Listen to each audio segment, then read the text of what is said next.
Alright guys, today welcome back to the channel, and today we're doing a basic an engine and air cleaner service on a snapper. This is a nice snapper. I believe it's a 54-inch mower, zero turn, and it's got the Kawasaki engine in here. And so basically the owner bought a kit off of I believe it was Amazon, I can't remember. So basically we're gonna do the oil service, spark plugs, and an air cleaner on this. So let's start with before we get to the oil, let's start with the spark plugs first, okay? Alright, first thing is we're going to take the boot off, and hopefully it comes off. This mower has good access, so there we go. And then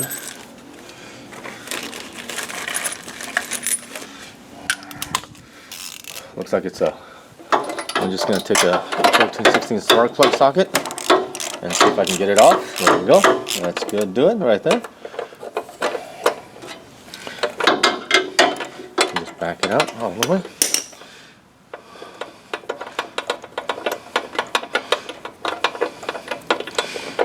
And we'll take a quick look and see how, the spark plugs have fared.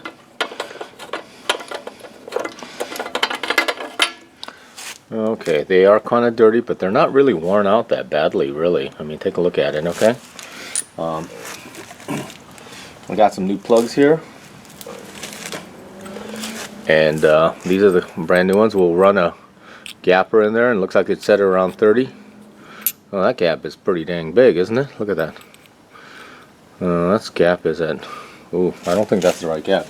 I believe it's around 25. At the most 30. So we're gonna actually reduce that gap just a little bit. So I gotta go get the other tool to do that, but I'll be right back. Alright, I reduced the gap to about 30 thousandths, and then we're gonna just insert it. Yeah, that's way too wide, I believe. So also on the threads, that's up to you. You can put a little bit of anti-seize on it since it is going into aluminum, but totally up to you. So, lots of manufacturers say no. Okay, this one is a twin cylinder, so there's two plugs here. And the other side is pretty much. So basically with this, just take it all the way down. And once you get it seated, just go a little bit, like a quarter to a half a turn, and that ought to do it. It shouldn't take any more than that, really. Okay, and then the socket should come right off.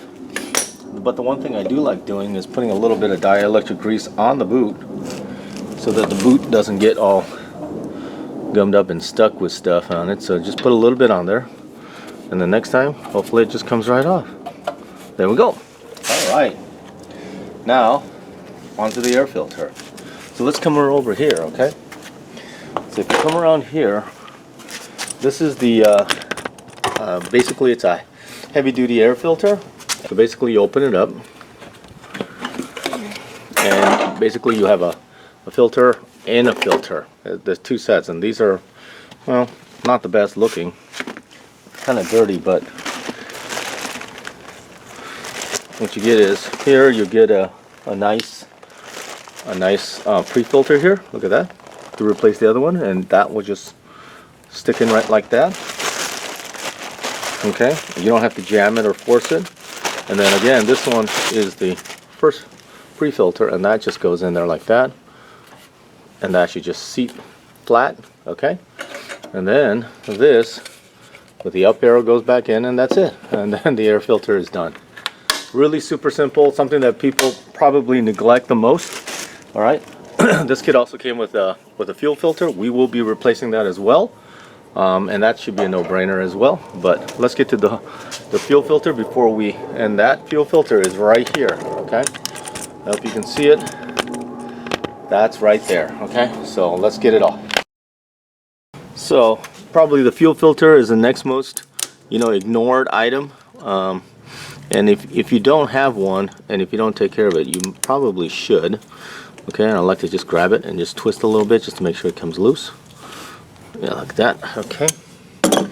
And then basically, most people I've found you know, the fuel filter is the original filter, and this one is an exact replica of it. So there we go. Leaking a little bit of fuel. Oops, it easy. I'm leaking fuel, but that's okay. It'll clean up easy enough. And then just turn it and pull, and it should come right out. There we go.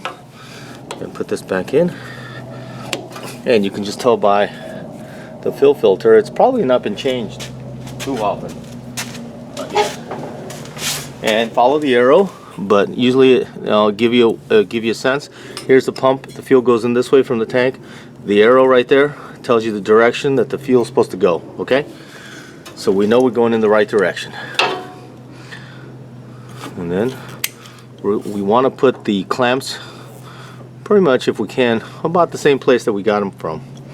You'll see some marks on the hose to indicate where they came from.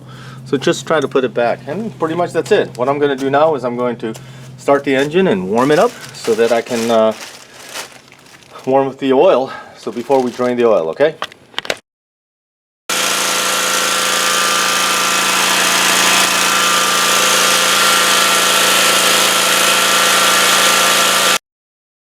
Alright, pretty much I warmed up the engine. The filter is getting warm, everything's warm. Here is the drain. It's a quarter churn to release. What you need is one of these things. It usually comes with your mower. And then I have a bucket on the bottom. This is going to have approximately 2 quarts of oil. So that's what we're shooting for. And we're going to hook it up. What I'm going to do is I'm going to send this down here, and hopefully we can catch it on the ground. Okay, so I'm going to send this down. Or we can do it around the side here. I don't know. It usually ends up being a mess. I mean, most of the time it's a mess. You know? I mean, it fits, but it's not an exact fit. And this whole thing is not an exact, you know. So, here we go. Let's see if I can get this to fit over it. I might have to heat it up a little bit because this vinyl is getting kind of old now. So, just like if you ever have dust caps on the front of your mower or whatever, sometimes just a little bit of heat will loosen that up a little bit and make it pliable. Okay, not a lot, just a little bit. If you have a heat gun, it's better. But yeah, see, oh yeah, that slides over that really nice now. Okay, there we go. Do you see that? It slid over that.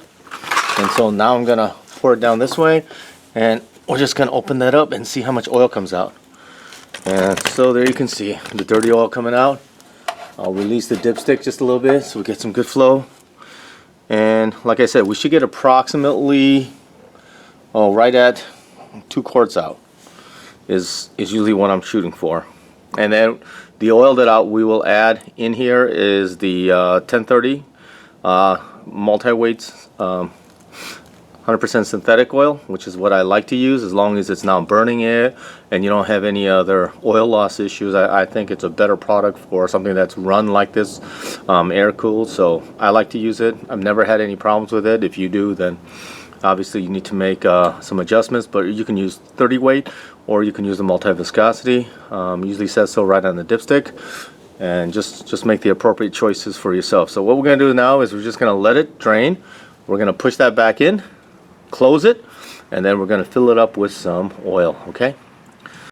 All right, I finished draining and I cleaned it, and we pushed it in and churned it until it locks into place to the right. And now we got to remove the filter, and I'm hopeful that I can just manhandle it off. I think I can. And then we're going to try to catch all the garbage.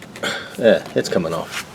And then don't forget, when you get the new filter, to put a little bit of oil around the edges, okay? So that new gasket seats up really well. So we're going to do that. The full synthetic 10W30 that I like, it's pretty cheap. At this point, you know, we're just going to put a little bit around the outside gasket on the new filter. Set that aside. Okay, and then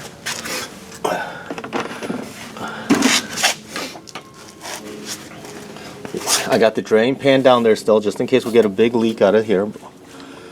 Hopefully we don't get a big leak, but we might. Looks like we are. We're getting a little bit of oil out of there. We're going to move that over until we catch most of it. And we're going to quickly spin it off. and catch the rest. And there she is, okay? Alright, then we're going to let it drain just a little bit. And then we'll clean off the area, the mating surfaces. Okay. And then we're going to put the new filter on, and then we can clean up around it, okay? Big mess here, but that's okay. And then we're just going to put this on hand tight, okay? So once it seats, just go ahead and give it a couple good turns. You'll get probably about a quarter to a half a turn around it. And then now I get a little bit of oil all the way around here, if you can tell. So I'm going to use that rag and just mop that up a little bit so that we don't have this oily, goopy mess here, okay? Which I don't like to have. What I like to use is a dedicated I have a dedicated spot that says 1030 on it. We'll put it right into the drain funnel like that. Okay, just like that. Okay, it's going right in there. And then we're going to put in approximately 2 quarts of oil to begin with. It should just go in fairly easily. Then we'll take a measurement after it sits for just a little bit and see where we are, and then we'll talk about adding or whatever, but we need to start with approximately 2 quarts of oil. So I'm just going to keep pouring until I get approximately 2 quarts in there. We're at a quart. Okay. For oil level. There we go. I'm going to set that right there for now. Alright, we're going to take the dipstick, and remember, this is, you don't turn it on, you just push it in, and then you pull it out, and then you can see what the level is. And I don't know if you can tell, but we're right here, so we should be good, okay? That looks like it's good. It's a 1 3/4, should be enough, and after we run it, I'll check it again, okay? That's your basic tune-up. It doesn't take a lot of time. It's not that expensive. If you get genuine Kawasaki parts, you're going to spend a few bucks, but really, overall, it's something you should do to make your equipment last, alright? So I want to say thank you for subscribing. Thank you for joining me today, and have a great day. Bye now.